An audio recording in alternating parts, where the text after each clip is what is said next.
Saya nggak tahu berapa kali saya kesini. Bunga tarik ke NTT nggak tahu saya. Begitu cintanya kepada NTT.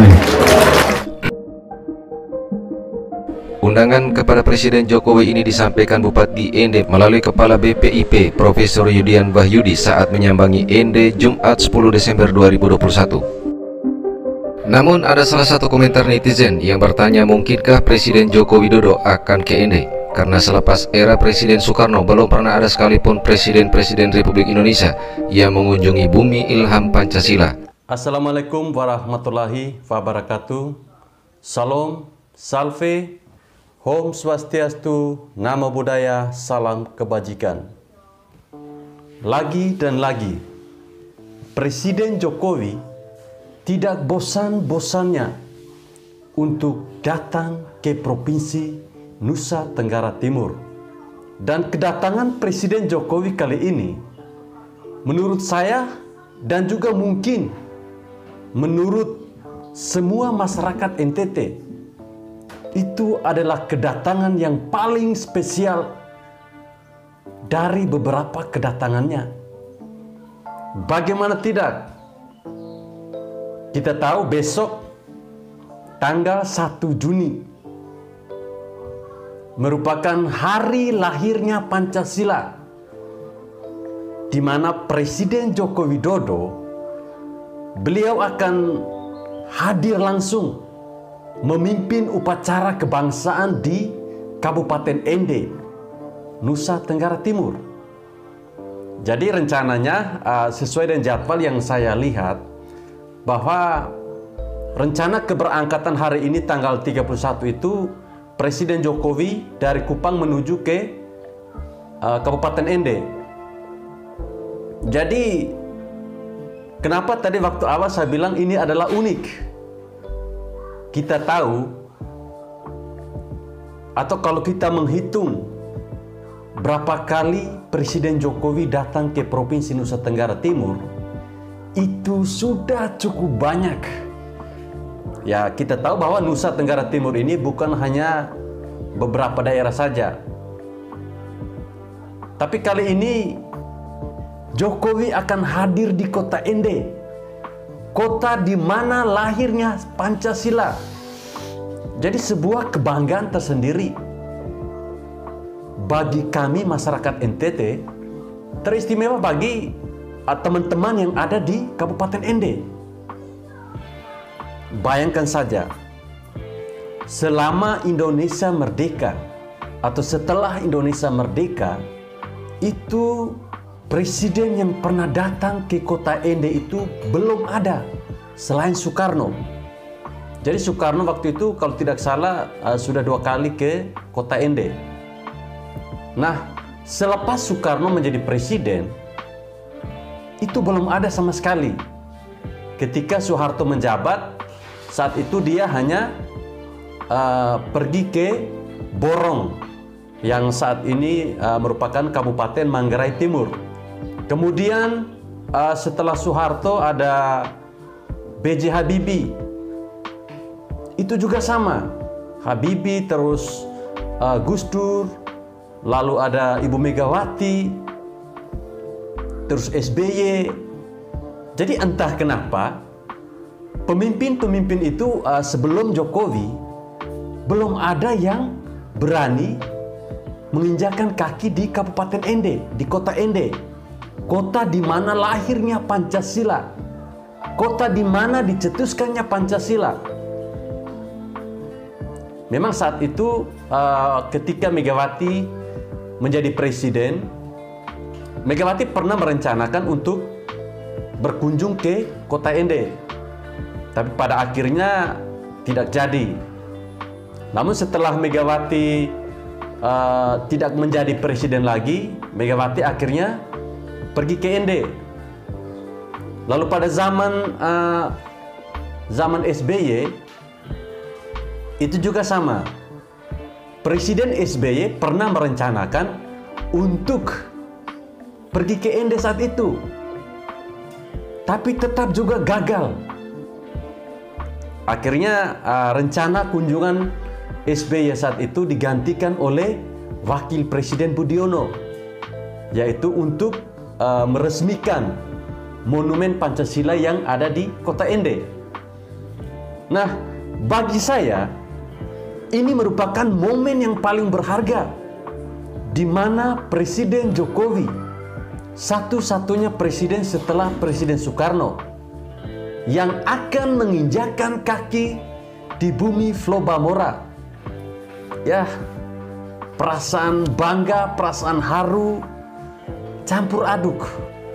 Bahkan Presiden Jokowi akan menjadi inspektur upacara pada apel Hari Lahir Pancasila di Kota Ende. Banyak sekali kegiatan-kegiatan yang terjadi di Kota Ende menjelang persiapan kedatangan Presiden Jokowi.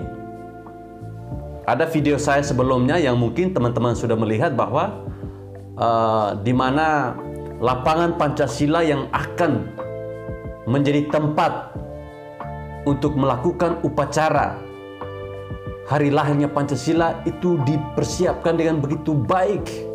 Lalu ada kegiatan-kegiatan menjelang hari lahirnya Pancasila. Ada parade-parade kebangsaan yang dilakukan di sana. Ini ada hal yang unik. Biasanya saya tidak tahu kalau di daerah lain ketika ada kunjungan presiden, apakah pesawat kepresidenan itu melakukan uji coba landing di bandara tersebut. Tapi yang terjadi di Kota Ende, ya kemarin itu saya melihat ada sebuah video bahwa pesawat kepresidenan melakukan uji coba landing di bandara di Kota Ende. Ya, ini tentu merupakan hal yang unik. Ya, mungkin melihat situasi atau kondisi bandara di Kota Ende yang mungkin tidak sama dengan bandara-bandara di daerah lain, sehingga perlu adanya uji coba agar tiba saatnya nanti ketika Presiden Jokowi bersama ibu dan juga rombongan melakukan pendaratan di bandara di Ende, itu tidak terjadi apa-apa. Lalu di Kabupaten Ngada, itu di mana ada 3 helikopter yang mendarat di Stadion Lebih Jaga. Dan ini cukup heboh juga. Daerah-daerah yang mungkin melihat helikopter itu sangat jarang. Tetapi ketika Presiden Jokowi hendak menghadiri atau mengikuti upacara hari lahirnya Pancasila di Kota Ende, banyak sekali hal-hal yang mungkin tidak pernah kita duga selama ini terjadi. Masyarakat Ende pada khususnya akan sangat bangga sekali, akan menjadi sejarah baru buat masyarakat Ende. Ya, kalau kita berbicara soal NTT, ya sudah berulang kali Jokowi datang ke sini. Tapi kalau untuk Kota Ende, itu belum sama sekali. Dan Jokowi adalah orang kedua setelah Presiden Soekarno yang datang ke Kota Ende. Dan memang agak unik ya. Kita tahu Kota Ende ini merupakan kota di mana Presiden Soekarno diasingkan. Di tempat ini juga, atau di Kota Ende juga, Presiden Soekarno menemukan ide-ide atau terbentuknya Pancasila. Tetapi kota yang penuh dengan sejarah ini seharusnya menjadi kota yang sering dikunjungi oleh pejabat-pejabat negara, terutama para pemimpin negara. Ya, kita patut bersyukur bahwa Jokowi bisa berkunjung atau datang ke Kota Ende. Memang ada beberapa mitos yang mengatakan bahwa kalau ada pemimpin yang datang ke Kota Ende, setelah itu akan terjadi sesuatu dengan mereka. Tapi Presiden Jokowi mungkin mau membuktikan bahwa mitos yang berkembang selama ini adalah salah. Jadi mungkin di akhir video ini saya harus mengucapkan terima kasih kepada Bapak Presiden Insinyur Haji Joko Widodo yang sudah dengan rela hati, yang sudah dengan senang hati hadir di kota Ende untuk merayakan hari lahirnya Pancasila besok tanggal 1 Juni.